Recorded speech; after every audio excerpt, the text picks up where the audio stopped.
Wifi যে router আছে না, রাউটার বেডরুমের মধ্যে যেখানে ঘুমান সেখানে ওয়াইফাই রাউটার কার কার আছে? হাত উঁচু করেন তো। ওয়াইফাই রাউটার বেডরুমের মধ্যে ওয়াইফাই রাউটার রাখবেন না। রাখলে কি হবে জানেন? ইলেকট্রোম্যাগনেটিক ফোর্স ব্রেইনের মধ্যে গোসর মতো লাগাই দিবে, প্যাঁচ লাগাই দিবে ব্রেইনের মধ্যে।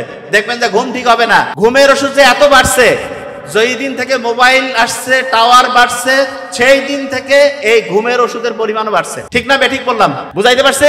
তাহলে প্রত্যেকে আমার মনে হয় যে গাইডলাইন গুলো মোটামুটি বুঝে ফেলছেন। আচ্ছা, ভাইরাসের নাম শুনছেন? ভাইরাস শুনেন, মোবাইলেও ভাইরাস আছে, আবার এই জায়গাতেও ভাইরাস আছে। ভাইরাস আপনাকে যাতে অ্যাটাক করতে না পারে এই জন্য আপনার শরীরের মধ্যে ফাইটিং কোর্স আছে। শুনেন, আল্লাহ কি অসাধারণ। ভাইরাস থেকে একটা জিনিস শেখার আছে। আপনি মনে করেন যে এই মোবাইলটা ধরেন ভাইরাস, এইটা ধরেন ভাইরাস, এইটাকে আমি এই কাপের উপরে রাখলাম, কাপের উপরে এই ভাইরাসটাকে কাপের উপরে রাখছি। কাপটা কি একটা জীব না জড়? জড়, এর তো জান নাই। তাই এর উপরে যখন ভাইরাসকে রাখবো তখন তার কোনো জীবন থাকবে না, তার জীবন নাই। আবার এইটাকে মনে করেন আমি আমার শরীরে যোগ করলাম, তখন এই জীবন ফিরে পাবো। যে ভাই এটা কি করছে না, এরকম জিনিসকে বলে ভাইরাস। তার মানে সে যদি কোনো একটা বস্তুর মধ্যে থাকে তাহলে সে বস্তু হয়ে গেল, তার জীবন নাই। সে যদি কোনো জীব, কোনো প্রাণী, কোনো উদ্ভিদের শরীরে আসে তখন সে জীবন ফিরে পায়। আপনি এখন চিন্তা করেন তো, আল্লাহ যদি চায় দোজকের মধ্যে খালি ভাইরাস যদি সেট করে রাখে আর শরীরগুলা যাওয়ার পরে যদি অ্যাটাক দেয়, কি অবস্থা হবে? ভাইরাসের কিন্তু কোনো মৃত্যু নাই, জানেন? ভাইরাসের কোনো মৃত্যু নাই। কিসের মরে হয়? ওই খালি সংখ্যা বাড়ায়, একটা থেকে দুইটা, দুইটা থেকে চারটা, এরকম করে সংখ্যা বাড়াবে, জীবন টানা নাড়া করে ফেলবে, একেবারে ধ্বংস করে ফেলাবে। আচ্ছা, এখানে আমরা যারা আছি, আমাদের আব্বা আম্মার সাথে আমাদের বয়স সাধারণত 20 বছরের পার্থক্য থাকে না? এই কথা কন না কেন? 20। দই যে মুহাম্মদ সাল্লাল্লাহু আলাইহি ওয়াসাল্লাম সুন্নত, এত উপকারী, শেষ করতেছি। দইয়ের মধ্যে ব্যাকটেরিয়া আছে, ব্যাকটেরিয়া। আপনি কি জানেন একটা ব্যাকটেরিয়া মনে করেন পৃথিবীতে আসলো এখন, আপনি মনে করেন একটা ছোট্ট বাচ্চা পৃথিবীতে আসলো, ওর আব্বা মা হইতে, ছেলে হইলে আব্বা হইতে, মেয়ে হইতে আম্মা হইতে 20-15 বছর বয়স লাগবে না? পৃথিবীতে একটা ব্যাকটেরিয়া এই যে এখনই আসলো, ওর আব্বা হইতে, মানে ওর কাছ থেকে নতুন বাচ্চা আসতে কত বছর লাগতে পারে? কত আইডিয়া? কতক্ষণ? কয় বছর? ধরেন যে আমি এই যে যখন বক্তব্য শুরু করছি, ধরেন যে একজন ব্যাকটেরিয়া আসলো, 20 মিনিট পরে সে আব্বা হয়ে গেল, 40 মিনিট পরে সে দাদা, 60 মিনিট পরে গ্রেট গ্র্যান্ডফাদার হয়ে গেল। তার মানে প্রতি 20 মিনিটে একটা নতুন জেনারেশন আসে। বাংলাদেশের এখন মনে করেন লোক 20 কোটি, যদি 20 মিনিট পরে প্রত্যেকের আরেকটা করে বাচ্চা হয় তাহলে কয় কোটি হবে 20 মিনিট পর? হ্যাঁ, 40, তারপরে 80, তারপরে কত? 160 কোটি। ব্যাকটেরিয়া 20 মিনিটে আগে পৃথিবীতে আসলো, 20 মিনিট পরে সে আব্বা হয়ে গেল, 40 মিনিট পরে দাদা হয়ে গেল, 60 মিনিট পরে পরদাদা হয়ে গেল। আমরা আমাদের বাচ্চা কাচ্চা নিয়ে অনেক সময় অহংকার করি না? আল্লাহ ব্যাকটেরিয়ার মধ্যে দেখে দিছে 20 মিনিটে আব্বা, 40 মিনিটে দাদা, 60 মিনিটে পরদাদা। তার মানে কোনো কিছু নিয়ে অহংকারের কিছু নেই, সবগুলোতে আল্লাহ এমন মেকানিজম করে দিয়েছে আপনি অবাক হয়ে যাবেন। প্রত্যেকটা জায়গায় একদম ডিফারেন্ট। ভাইরাস, যার নামের মধ্যে গেলে আল্লাহ যদি এইটা দিয়ে অ্যাটাক দেয় শেষ। ব্যাকটেরিয়া, ও ব্যাকটেরিয়া মানে যে খারাপ তা না। আপনি যে দইয়ের মধ্যে দইটা কিনে খান, ওটা ব্যাকটেরিয়া কিনে খান। ওই ব্যাকটেরিয়া কি করে জানেন? আপনার শরীরের ভিতরে, শোনেন, আপনার শরীরের ভিতরে কিন্তু হচ্ছে খাবার হজমের জন্য ওই দইয়ের ব্যাকটেরিয়াটা উপকারী। ঠিক তেমনি করে আমরা জমি চাষ করি না, যারা ফার্মার কৃষক আছেন, ওনারা যে ওই যে জমি চাষ করার মানে কোনো কিছু বপন করার আগে যে চাষবাস করেন, ওটা কেন করেন জানেন?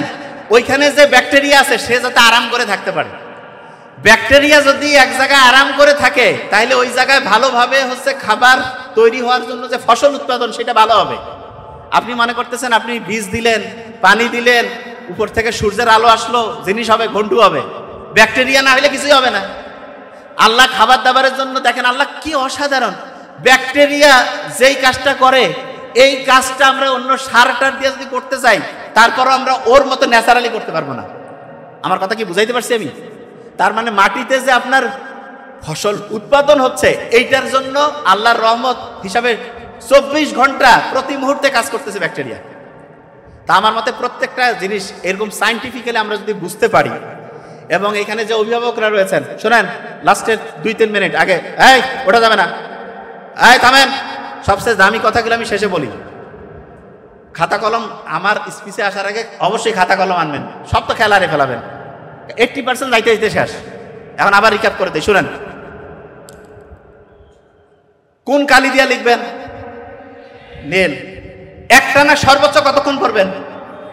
হ্যাঁ, 20 থেকে 25 মিনিট, সর্বোচ্চ 25। প্রত্যেক ঘন্টায় কয় মিনিট রিভিশন? এই তো দেখেন, ছোট বাচ্চাগুলোর ব্রেইন অ্যাক্টিভ আছে, এইটা খাঁটি ব্রেইন। আর বড় যত হয়েছে তত ধ্বংস, কারণ এই যে পিওর। Very nice, congratulation. 5 থেকে 7 মিনিট, 3 থেকে 5 মিনিট প্রত্যেক ঘন্টায় রিভিশন। 1 নাম্বার দিনে রিভিশন, তারপরে কয় নাম্বার দিনে? Very fine. তারপরে 14। প্রত্যেক চ্যাপ্টারের সূরা ফাতিহার মতো কত পার্সেন্ট অংশ আছে? 15 থেকে 20। 15 থেকে, প্রত্যেকটা চ্যাপ্টারে 15 থেকে 20% আগে পড়বেন, তারপরে বাকি পড়া পড়বেন এবং কন্টিনিউয়াস রিভিশন। আপনি যেটা হইতে চান সেইটা হবেন না হয়ে গেছেন, সেটা বাপ মার সাথে সম্পর্ক কেমন? হ্যাঁ, সব ভাই একসাথে থাকবেন না আলাদা? আর বাড়ির যত মা আছে, খালা, সকাল 10টায় উঠবে না 12টায়? 10টায় উঠবে মূর্খ। ভোর 5টা 6টা সকালে উঠা লাগবে। কাম কি? যত বড় অফিসার হোক, বাড়ির কাজ করি খাওয়া লাগবে। এটার কোনো অল্টারনেটিভ নেই। এটা একেবারে প্র্যাকটিক্যাল কথা, সবার জন্য, প্রত্যেকের জন্য। হ্যাঁ, এখানে একটা জিনিস বলি। অনেকে মনে করে আমি বোধহয় একটু মা ভক্ত বেশি। আর মা ভক্ত তো অবশ্যই বেশি, তবে আমি একটা জিনিস বলি, হাজব্যান্ডদের জন্য একটু বলি। অনেক আমার কমেন্ট আসে তো, এই লোকটা খুব জ্ঞানদাম লাগিয়ে দিছে। হাজব্যান্ডের জন্য বলি একটা জিনিস, ওয়াইফ যত টাকা ইনকাম করুক, জীবনে ওয়াইফকে জিজ্ঞেস করবেন না যে তুমি কয় টাকা। আমি আমার ওয়াইফের ক্ষেত্রে বলে দিলাম তো, নাইলে তো ওই তো কমেন্ট করতে পারবে। জীবনে আমি জিজ্ঞাসা করি না যে তুমি কত টাকা বেতন পাও কি, জীবনে আমি কেন, আমি একটা ছোট লোক, ওর টাকা ওই যা পারছে করুক। এবং আপনার ওয়াইফের যত টাকা ইনকাম করুক, হাজব্যান্ড হিসেবে আপনার দায়িত্ব তাকে টাকা দেওয়া। তবে হ্যাঁ, এখানে আপনার কোটি টাকা দেখে আপনি বিশাল বেশি টাকা দিবেন। টাকা দেওয়ার ক্ষেত্রে আমার হিসাব আছে। আপনি আপনার বাচ্চাকে আন্দাজে টাকা দিবেন, ধ্বংস হয়ে যাবে। যেই টাকা লাগে তার চাইতে 20% কম দিবেন। মানেটা কি? লাগে 10,000, 8,000 দিবেন। লাগে 5,000, 4,000 দিবেন। যে ভাই এটা কি?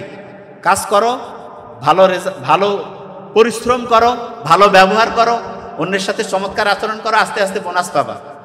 আর আপনারা কি করেন? লাগবে 10,000, দিয়ে দিলেন 12,000, 20,000। ধ্বংস হয়ে যাবে। এবং প্রত্যেক ছেলে মেয়েকে বারবার বলতেছি, এলাকায় আছে না, শুনেন, এই যে ছোট্ট ছেলে মেয়ে মেট্রিক ইন্টারে পরে স্মোকিং করে সবার সামনে, আসসালামু আলাইকুম বলে ওকে থামাবেন। এলাকার 2-4 জন বড় ভাই বলবেন যে ভাইয়া তুমিও দাও, আমরা একসাথে খাই, তোমার আব্বা আম্মাকে ফোন দেই, একসাথে বসে খাবো ভালো খাবার। প্রত্যেক এলাকা থেকে যদি আমরা এটা শুরু করি, একটা ছোট্ট বাচ্চার ক্ষমতা আছে, হয় সিগারেট খাইতে পারে। আর কিভাবে সিগারেট খায়? কিসের ফ্রিডম? আমি ছোট বাচ্চার ফ্রিডমে বিশ্বাস করি না, অত কোনো বুদ্ধি নেই। আর কিসের ফ্রিডম? হয় যখন বড় হবে তখন দেখা যাবে। আর আজে বাজে কাজে কোনো ফ্রিডম চলবে না। ওই বিড়ি খাচ্ছে মাত্র 50 টাকা না 300 টাকা জরিমানা। এটা জরিমানা করা উচিত ছিল 30 লাখ টাকা। বিড়ি কত ক্ষমতা হয়েছে সেটা দেখি, তোর স্ট্যাটাস কি সেটা দেখি। 30 লাখ টাকা জরিমানা হবে যে বিড়ি খাবে। এই বিড়ি খায়া খায়া দেশটা ধ্বংস হয়ে গেছে। এত বিড়ি, এত তামাক আমাদের উত্তরবঙ্গে আছে, এগুলো সব বন্ধ করে দেওয়া লাগবে। তামাক সেক্টরের যে লোক, এগুলো সব অন্য জায়গায়, শয়তানি সব ঢুকছে সব। শোনেন, বাড়ি থেকে শুরু করবেন। এলাকায় যত বড় গুন্ডা বদমাশ আছেন, আর ভালো ছেলে পেলে যারা, শোনো, যারা ভালো ছেলে পেলে একসাথে মসজিদে নামাজ পড়তে যাবা, একসাথে চলাফেরা করবা। যে কোনো জায়গায় যদি অন্যায় দেখো, আগে দেখবা যে অন্যায়, প্রত্যেকে যায় বাধা দিবা যে না আমি তো ভালো ছেলে, আমি বই নিয়ে পড়বো। বই পড়ি কাম নাই, বই পরে বহু পড়া যাবে। অন্যায়ের প্রতিবাদ 1 নম্বরে অন্যায়ের প্রতিবাদ। বুঝাইতে পারছি আমি কি বলছে? এই অনুযায়ী তোমরা করবা। এবং একটা জিনিস বলি, সারা বাংলাদেশ নোবেল তো আজকে অসাধারণ বলছে। 30 বছর পরে, আমরা 30 বছর না, আল্লাহ যদি চায়, জোহরান মামদানি 1 বছর আগে ইন্টারভিউ নিতে গেলে মানুষকে তাইফির কায়রে চিনে না, আর এখন তার স্পিচ শোনার জন্য হাজার হাজার লোকজন আগে আসতেছে। কেন? কারণ সত্যি কথা বলছে। যারা সামনে সারা দেশকে লিড করবে, আরেকটা জিনিস, স্টুডেন্ট যারা আছে না, প্রত্যেকেই পলিটিক্স করবা। প্রত্যেকে, আমি বলতেছি প্রত্যেকেই পলিটিক্স। আব্বা আম্মা যদি কয় কবে যে নাবিল স্যার কয়ে গেছে, প্রত্যেকে পলিটিক্স করবে। তবে হ্যাঁ, শোনো, আগে পলিটিক্স মানে কি সেটাকে বুঝতে হবে। পলিটিক্স মানে পড়াশোনা 1 নম্বরে। ও বাবা, এখন যে না, পলিটিক্স মানে 1 নম্বরে পড়াশোনা, তারপরে অন্যায়ের প্রতিবাদ। পড়াশোনা না করলে অন্যায়ের প্রতিবাদ করতে পারবে না। তো যাবা, তোমাকে আইন কানুন দেখাই দিবে যে ভাই নিয়ম নাই। তোমার আইন কানুন সবচেয়ে বেশি জানতে হবে, সবচেয়ে তুমি বেশি জানো, সবচেয়ে বেশি বুঝো, সবচেয়ে সুন্দর বলতে পারো, সবগুলোতে সব পজিটিভ বৈশিষ্ট্য আছে, চোর বাটপা ঠান্ডা হয়ে যাবে যে ভাই একসাথে গ্যাঞ্জাম করতে গেলে গ্যাঞ্জাম লাগাই দিবে। আর তুমি হচ্ছে মূর্খ। শোনো, আন্দাজে যে এক জায়গায় বুদ্ধি আগে করতে হবে, তোমার শক্তিশালী হইতে হবে।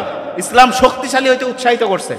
এই জন্য ইসলাম ফজর থেকে শুরু করে এশা পর্যন্ত নামাজ, রোজা, এই নিয়মগুলোর মধ্যে থেকে তুমি তোমার নিজেকে শক্তিশালী করবা, তোমার তারুণ্যের যে শক্তি সেটাকে ভালো কাজে লাগাবা, এবং এমন অসাধারণ হবা তুমি, যেই দিকে যাবা তুমি নিজেই একটা ম্যাগনেট হয়ে যাবা। Thank you so much. আসসালামু আলাইকুম।